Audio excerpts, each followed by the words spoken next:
미중 무역 긴장 완화 2070선 사수 가능할까?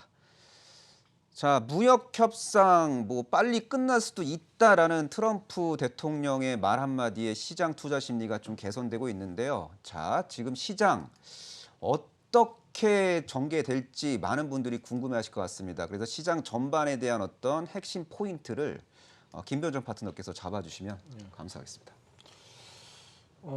2070 포인트 이제 사수가 이제 의제인데요. 사실 이제 이 단서를 이제 달기 전에 조금 전에 그 의제에서 이제 미중 무역 긴장 완화 이거를 이제 말씀하셨는데 사실은 그것은 주된 초점은 저는 아니라고 봅니다.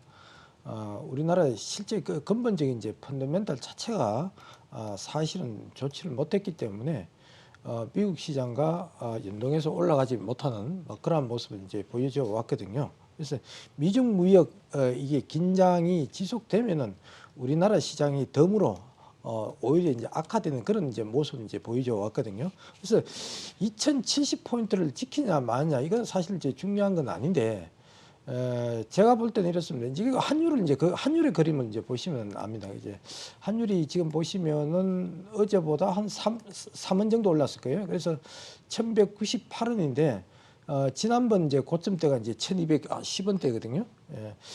그걸 이제 감안한다면은 제가 볼 때는 이제 지수는 조금 올라갈 가능성이 있다. 왜? 이제 환율이 거의 이제 고점 부근에 왔지 않습니까? 물론 여기서 2070을 지키느냐 조금 더 내려가냐 그거는 뭐 큰 어떤 포커스 초점은 아니라고 보여집니다. 그래서 제가 볼 때는 2070은 깨질 수는 있어요. 일시적으로. 근데 이제 환율이 지금 이치로 봐서는 막 깨져봐야 무너져봐야 한 2060 정도. 55나 60 정도. 거기서 이제 다시 이제 반등이 나올 거예요. 왜 그런가 하면 1210원에서 저항을 받으면서 이제 환율이 다시 이제 내리막길로 가지 않겠냐 이렇게 보고 있고요. 환율이 내리막길로 가게 된다면 당연히 이제 IT 업종 주로 이제 IT 지수를 이제 크게 이제 움직이는 IT 업종, 삼성전자라든지 SK 하이닉스 이런 쪽이 좀 상방으로 털 가능성이 있거든요. 그래서 제가 볼 때는 뭐 2070 포인트가 뭐 중요한 건 아니지만 확실한 건 뭐 거의 이제 바닥권이다. 조금 상승 여력은 있다.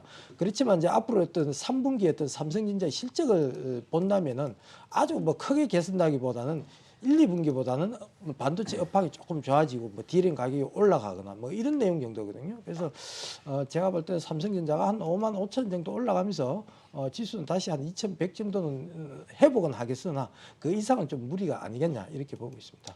예, 잘 들었습니다. 자, 박윤진 파트너에게 질문을 해보겠습니다. 자, 미국 민주당의 트럼프 대통령 탄핵 추진 관련 불확실성을 미중 무역 협상 기대감으로 이제 극복을 하고 있는데 이런 분위기가 지속적으로 유지되면서 시장이 긍정적으로 전개될 가능성은 얼마나 될까요? 그냥 시장에 대해서 그냥 편안하게 말씀해 주시면 될 것 같아요. 본인의 관점을요. 예. 네, 일단 이 문제가 지금 우리 시장을 작년에도 굉장히 끌어왔긴 한 2년 지금 가까이 이렇게 우리 시장을 좀 어렵게 만들고 있는데요. 이 무역 협상이 이제 조금 그래도 좀 긍정적인 모습으로 조금 변하는 것이 아닌가라고 이제 이야기가 나오고 있습니다. 지난번 차관급 회의에서는 사실 미국과 중국이 이제 어제 합의점을 찾지 못하면서 끝났는데요. 다음에 이제 다음 달에 있을 장관급 회의에서는 조금 더 진전된 분위기가 나오지 않을까라는 생각은 합니다. 이것이 이제 미국의 대선까지도 영향을 줄 수 있을 것 같은데요. 사실 탄핵 이야기가 나오곤 있지만 어제도 탄핵 이야기 나왔지만 사실 하루 일일 천하를 끝났거든요. 약간 그 트럼프가 좀 위기에 있는 것이 아니냐라고 했는데 또 시장은 또 거기에 맞서서 무섭게 또 올라왔습니다. 그래서 저는 일단 이런 어떤 이렇게 이거 대선까지를 보고 이렇게 좀 전략을 크게 세우기보다는요. 일단 일시적으로 올해 12월 정도까지 기준으로 좀 본다면 전반적으로 중국한테 이제 열쇠가 달려 있는 것이 아니냐라고 생각이 듭니다. 근데 그 중국은 앞서 제가 이제 지난번에도 이런 말씀을 드린 적이 있습니다. 시진핑이나 중국 쪽 입장에서는 어쨌든 결정적인 한 방은 좀 있을 수도 있겠다라는 생각을 하거든요. 그러니까 이 트럼프가 다시 재선에 이제 도전을 해서 다시 이제 그 재임이 되지 않는 쪽으로 아마 좀 가닥을 잡을 가능성이 있는데 그마저도 아직은 불확실하기 때문에 어느 쪽으로 쫙 확실하게 하기보다는 시장의 흐름에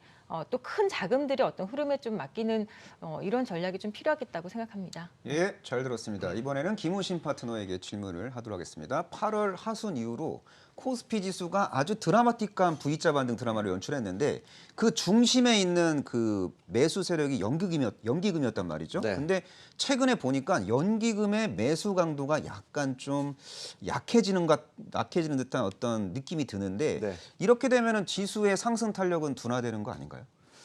네, 뭐 지금 이 장세가 연기금이 주도했던 장세라는 것을 뭐 시청자분들 아마 다 아실 것 같아요. 9월 달에 연기금이 약 한 3조 원 가까이 코스피 시장에서 주식을 매수했는데요.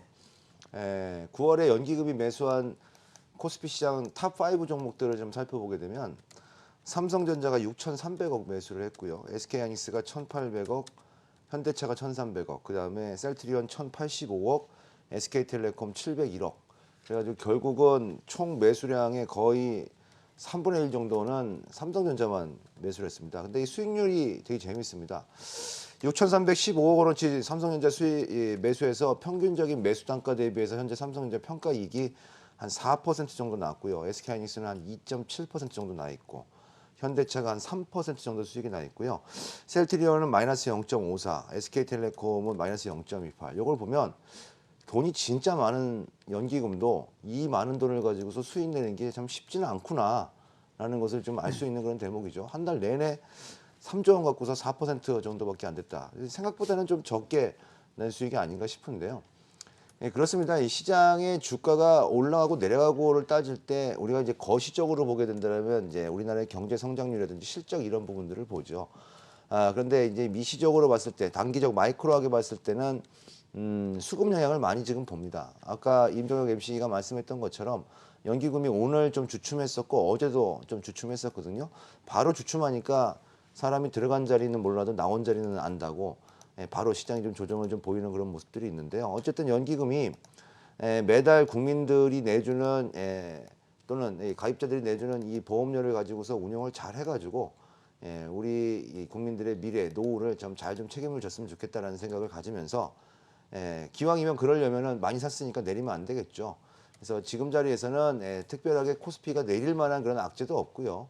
또 코스닥이 또 내릴 만한 악재도 별다른 게 없습니다. 그래서 지금 제가 이제 주변에 있는 분들이나 이런 분들이 많이 말씀을 드리는데 지금 뭐 시장이 조금 내린다 하더라도 너무 뭐 걱정하시거나 예전에 8월 달에 내릴 때처럼 뭐 노심초사하시거나 이럴 필요는 없다.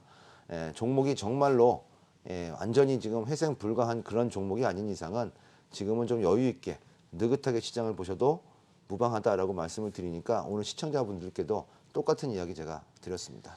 예, 김우신 파트너에게 추가 질문해야 될 것 같은데 연기금 순매수 상위 종목 보니까 연기금이 생각하는 IT주 탑픽은 삼성전자고 그 제약바이오주 탑픽은 셀트리온이고 그리고 또 통신주 탑픽은 SK텔레콤 같은데 네. 연기금이 현재 수익을 못 내고 있는 SK텔레콤과 뭐 셀트리온에 대한 어떤 접근론에 대해서는 어떻게 생각하고 계세요?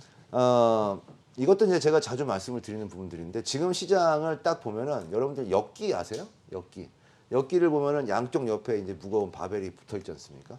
지금 시장이 엮기와 같은 이 바벨 장세예요.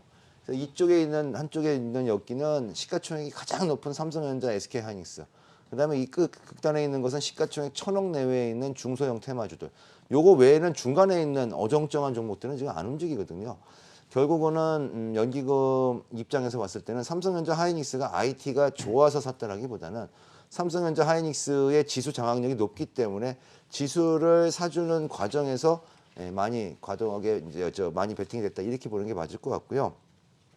현대차는 보면은 나름대로 지금 성과를 좀 내려고 노력을 하고 있는 부분들이 있기 때문에 역시 지수에 도움을 좀 주는 흐름이고 SK텔레콤 같은 경우에는 사실은 연기금 입장에서는 주가가 올라가는 이 상승에 대한 모멘텀도 중요합니다만 안정적인 배당 수익 굉장히 중요하거든요. 그래서 배당 시즌을 맞아서 SK텔레콤이 매수가 한 700억 정도 들어온 게 아닌가 이렇게 좀 보여지고 있고요. 셀트리온 쪽을 보게 되면은 재밌는데요. 이 연기금은 셀트리온을 1,085억 샀고요. 그다음에 외국인들은 삼성 바이오로직스를 9월 달에 672억 샀습니다. 그러니까 연기금 입장에서는 지금 뭔가 이 어떤 이슈가 있는 삼성 바이오로직스보다는 셀트리온 쪽이 더 유망하다고 보고 있는 거고요. 외국인들 입장에서는 삼성 바이오로직스의 상호 성장세도 높다라고 보고 있는 거거든요. 그런데 삼성 바이오로직스나 셀트리온 두 종목의 공통점이 있죠. 바이오 종목이라는 것도 공통점입니다만 바이오 종목 중에서도 바이오 시밀러의 대표 주자라는 것. 그래서 앞으로의 바이오 주식 시장의 바이오 시장에서의 움직임은 이 바이오 시밀러 쪽에 집중을 좀 해야 되는 흐름들이기 때문에 연기금이 지금 0.54% 정도 손실 나고 있는 셀트리온 조만간 이익으로 바뀌지 않겠는가라는 생각이 들고요. 코스닥 시장에서도 오늘 보게 되면은 셀트리온 헬스케어 같은 종목들은 상당히 견조한 모습들을 보여주고 있거든요. 이런 셀트리온 헬스케어 같은 종목들, 셀트리온이 너무 무겁다라면 셀트리온 헬스케어 같은 종목들도 우리가 눈여겨봐서 바이오 주식들이 선도하는 BT 시장이 왔을 때 이렇게 바이오 시밀러가 움직여주는 그러한 종목들을 미리 선점해야 될 그런 지혜는 좀 필요한 것 같습니다.